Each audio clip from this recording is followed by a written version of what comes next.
নমস্কাৰ বন্ধু বান্ধৱীসকল, আকৌ এটি নতুন ভিডিঅ' লৈ মই আপোনালোকৰ ওচৰলৈ আহিলোঁ। আহকচোন আজি মই আপোনালোকক কি দেখাম।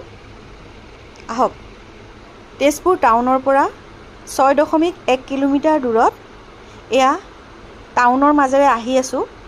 এই গেটখন দেখি গম পাইছেনে চাগে? আহকচোন, এয়া চাওক, মই টাউনৰ মাজেৰে আহি আছোঁ।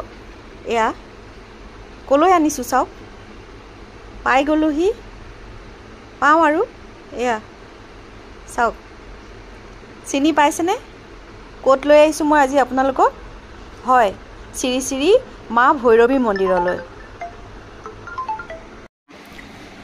এয়া ভৈৰৱী মা মন্দিৰৰ ওপৰলৈ আমি উঠি আহি আছোঁ। এই মন্দিৰজনা ভালেমানখিনি ওপৰত আছে, কিয়নো বামুণী পাহাৰৰ এটা খণ্ডৰ